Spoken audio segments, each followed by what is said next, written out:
नमस्कार। देश और दुनिया की तमाम फटाफट खबरों में आपका स्वागत है। खबरों के लिए आपसे निवेदन कि यदि आपने हमारे चैनल को सब्सक्राइब नहीं किया तो कृपया कर आपके अपने चैनल को सब्सक्राइब कर लें। आप सब्सक्राइब करते हैं तो हमें हिम्मत होती है सही और सच्ची खबरें आप तक पहुंचाने की। वरना मीडिया में किस तरह से खबरें आपको पेश की जाती है यह अब बताने की आवश्यकता नहीं है। यही कारण है कि मीडिया को लोगों ने देखना बंद कर दिया है और मीडिया अब असली खबरों के लिए, सच्ची खबरों के लिए यूट्यूब पर ट्रांसफर हो गई है। और यही कारण रहा कि जंतर मंतर पर क्या प्रदर्शनकारी थे, कौन प्रदर्शनकारी थे, यह देखने के लिए मीडिया ने जबरदस्त तरीके से किस तरह से एक प्रोपेगेंडा चलाया, एजेंडा चलाया और झारखंड में किस तरह से छात्र थे उसके समर्थन में एजेंडा चलाया। यही अंतर अब आम जनता समझ गई है। क्या जंतर मंतर पर बलात्कारी थे, क्या आतंकवादी थे, क्या अपराधी थे, यह हम नहीं कह रहे, यह एक वीएचपी के नेता ने कहा। लेकिन आपको कहीं से भी कोई खबर, मीडिया पर कोई खबर देखने को नहीं मिलेगी।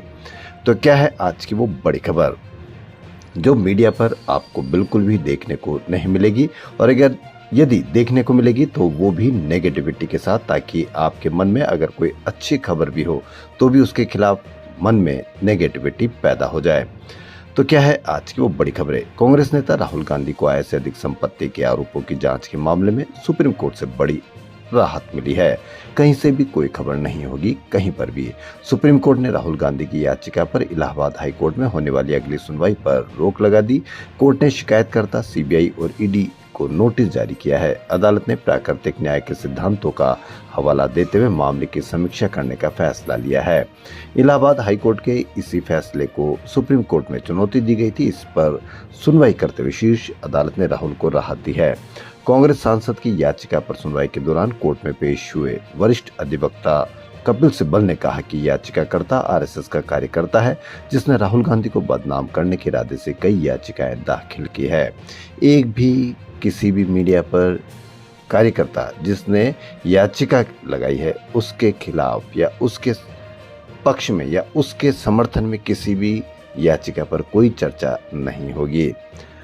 सरकार के मुख्य आर्थिक सलाहकार वी अनंत नागेश्वरन का कहना है कि E20 पेट्रोल से गाड़ियों में नुकसान हो रहा है। मुख्य आर्थिक सलाहकार ने भी माना है, लेकिन मीडिया पर इसकी बिल्कुल भी उम्मीद नहीं करना कि मीडिया इस खबरों को दिखाएगा या इस खबर पर चर्चा करेगा। पुराने टू व्हीलर्स के लिए E10 पेट्रोल की बिक्री फिर से शुरू की जानी चाहिए।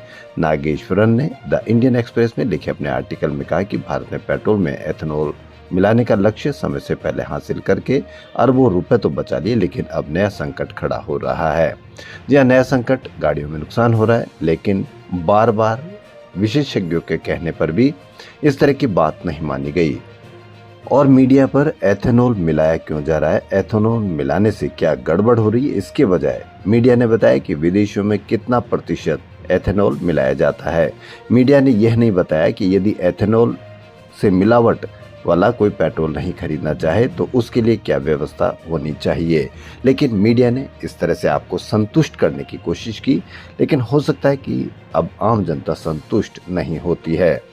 शिकायत करने का कितना बड़ा असर होता है या किसी भी प्रोग्राम का कितना बड़ा असर होता है यदि आप जिम्मेदार नागरिक हो और असली समस्या आप उठा रहे हो। जी हाँ, महाराष्ट्र के हिंगोली में कॉकरोच जनता पार्टी के फाउंडर अभिजीत दीपके के गांव के सरकारी स्कूल में मरम्मत का काम शुरू हो गया है। यह काम दीपके के स्कूल का निरीक्षण कर बुनियादी सुविधाओं की कमी का वीडियो बनाने के 2 दिन बाद शुरू हुआ। मात्र 2 दिन बाद काम शुरू हो गया। आप जिम्मेदार नागरिक बन सकते हैं कब आप अपने आसपास कहीं देखें कि सरकारी स्कूल में टीचर्स है या नहीं है, बैठने की बच्चों की व्यवस्था है या नहीं है, शौचालय है या नहीं है, लेकिन आप सिर्फ सोशल मीडिया बहादुर बने हुए हैं। और ये काम मीडिया ने आपको बनाया है, आपको दिमाग से भ्रमित करके इस तरह से बना दिया कि सिर्फ आप सोशल मीडिया ट्रोलिंग कर सके और कोई उचित या आम जनता की समस्याओं को उठाए तो आप उसके पीछे इस तरह से लग जाओ कि उस जो आदमी एक असली समस्या की बात कर रहा है उसको डिप्रेशन में लाने का पूरा काम आप कर सकते हो। 15 साल की बच्ची का माफ़ी मांगने पर किस तरह से लोगों ने उसको सोशल मीडिया ट्रोल किया और कितना वह झेली होगी आप लोगों की सोशल मीडिया ट्रोलिंग। लेकिन आप सोशल मीडिया ट्रोलिंग करने के बजाय आप असली जिम्मेदार नागरिक कब बने, जब आप अपने आसपास के स्कूल के देखें कि क्या बच्चों की सुविधाएं हैं, लेकिन हो सकता है कि अब आप देख सको। दरअसल दीपके ने 15 अगस्त को संतुक पिंपरी गांव के जिला परिषद स्कूल का दौरा किया था। वो अपनी पार्टी के स्कूल ठीक करो अभियान की शुरुआत करने वहां पहुंचे थे। इस दौरान उन्होंने स्कूल परिसर का वीडियो बनाकर क्लासरूम की टूटी खिड़कियां और अन्य बुनियादी सुविधाओं के अभाव को उजागर किया था। अभिजीत दीपके ने शनिवार को महाराष्ट्र के हिंगोली में अपने गांव से स्कूल ठीक करो अभियान की शुरुआत की थी। उन्होंने कहा था कि सरकार की अनदेखी की वजह से गरीब छात्रों को नुकसान हो रहा है। उन्होंने प्राइवेट स्कूलों की फीस पर सीमा लगाने की मांग की है। इतनी कुछ आपके बच्चों की सुविधाओं की बात करने पर भी हो सकता है कि आप उनको सोशल मीडिया ट्रोलिंग करें, और जो बिना बेवजह की बात करता है उसको आप सोशल मीडिया पर जबरदस्त तरीके से लाइक और उसको शेयर करते हैं। केंद्र सरकार ने आज सुप्रीम कोर्ट को बताया कि भारतीय वायुयान अधिनियम 2024 के तहत नियम बनाने का काम तेज कर दिया गया है। इन नियमों का मकसद भारत के विमानन क्षेत्र को आधुनिक बनाना है और उन्हें 3 हफ्ते में अंतिम रूप दे दिया जाएगा। सरकार ने जस्टिस विक्रमनाथ और जस्टिस संदीप मेहता की बेंच के सामने नियमों का ड्राफ्ट सीलबंद लिफाफे में रखा गया है। केंद्र ने बताया कि ड्राफ्ट पर कुछ अंतिम चर्चा चल रही है। वहीं बेंच ने कहा कि इसे 7 दिन के भीतर प्रकाशित कीजिए। अगर एयरलाइंस पालन नहीं कर रही है तो उन्हें जमीन पर खड़ा कर दीजिए। इस पर आप अवश्य कमेंट करके बताएं।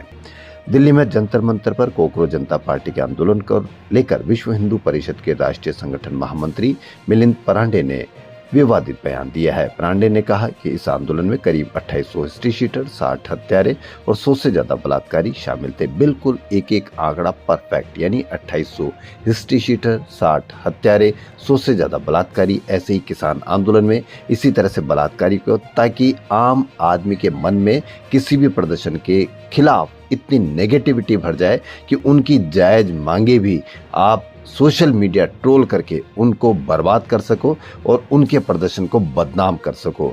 होना ये चाहिए कि 2800 हिस्ट्री शीटर हैं तो वो उस जंतर मंतर के प्रदर्शन में शामिल कैसे हो गए।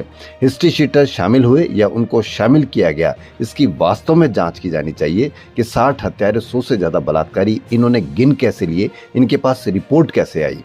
ऐसे लोगों की मौजूदगी वाले आंदोलन को छात्रों या जेन जी का आंदोलन बताना सही नहीं है। आप इस पर अवश्य कमेंट करके बताएं। आपके राष्ट्रीय संयोजक अरविंद केजरीवाल ने प्रधानमंत्री के दिमागी नक्सल के बयान पर हमला बोला। उन्होंने कहा कि पीएम उन्हें दिमागी नक्सली कह रहे हैं जो इस देश में प्रश्न उठाने की हिम्मत करता है, जो सड़ी गली व्यवस्था को बदलना चाहता है, जो अच्छे सरकारी स्कूल, अस्पताल, बिजली, पानी, सीवर, ड्रेनेज और अच्छी व्यवस्था चाहता है, जो भ्रष्टाचार मुक्त भारत का सपना देखता है। केजरीवाल ने कहा कि प्रधानमंत्री के हिसाब से वह दिमागी नक्सल है, जो भाजपा से डरता नहीं है और एक विकसित भारत का सपना देखता है। वह प्रधानमंत्री के हिसाब से दिमागी नक्सल है। तो देश और दुनिया की तमाम फटाफट खबरों में फिलहाल इतना ही। धन्यवाद।